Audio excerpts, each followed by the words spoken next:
আসসালামু আলাইকুম বন্ধুরা, আজকে আপনাদের দেখাইতেছে একটা পাখি পালন করার জন্য কলোনি বানানো হয়েছে। এই পাখির কলোনিটার সাইজ আছে লম্বায় 4 ফিট, পাশে আছে 2.5 ফিট।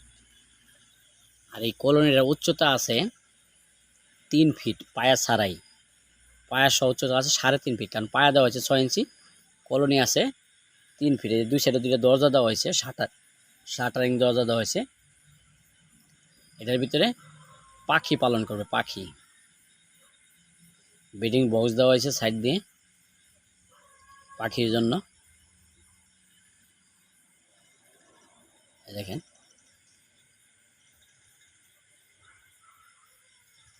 10 নম্বর তার দিয়ে বানানো হয়েছে এবং 1.5 ইঞ্চি গ্যাপে খাঁচাটা তৈরি করা হয়েছে। খাঁচাটা যাবে গাজীপুর জেলায়। তলায় দেওয়া হয়েছে 1.5 ইঞ্চি এবং চতুর্থ সাইডে দেওয়া হয়েছে 1.5 ইঞ্চি। 10 নম্বর বেলজিয়াম তার দিয়ে বানানো হয়েছে এবং সিলভার কালার রং করা হয়েছে। এটা কিন্তু বেলজিয়াম তার, জিআই তার না। অনেকেই জিআই তার মনে করবেন, কারণ সিলভার কালার রং করলে সাদা হয়ে যায়। বন্ধুরা, যারা পাখি পালন করবেন তারা এই ধরনের খাঁচাগুলো নিয়ে পাখি পালন করতে পারবেন, কারণ স্বাচ্ছন্দ্যভাবে পাখিগুলা থাকতে পারবে একটু খোলামেলা অবস্থায়। দেখেন, এই খাঁচাটা যে ভাই যে লঙ্গি পরে আসছে, উনি খাঁচাটা নিতে আসছে।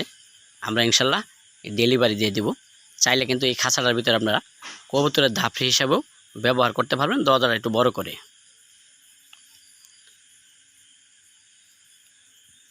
খাঁচাগুলা 175 টাকা কেজি দামে বিক্রি হয়ে থাকে, রং বাদে টেরে বাদে। নিচে 2টা টেরের লাইন করা আছে এবং এই দেখেন খাঁচাটা এখন ওজন দিতেছে।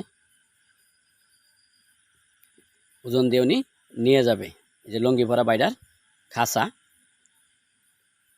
চাইলে আপনারা এরকম খাঁচা বানিয়ে আমাদের কাছে অর্ডার দিয়ে নিতে পারবেন। আমরা অর্ডারের মাধ্যমেই খাঁচাগুলা বানিয়ে থাকি। ডেলিভারি দিয়ে কুরিয়ার সার্ভিস অথবা মিনি পিকআপের মাধ্যমে কাছাকাছি হইলে আইসা নিয়ে যাবেন। বন্ধুরা, ভিডিওটা এখানে শেষ করলাম। আসসালামু আলাইকুম। 28 কিলো।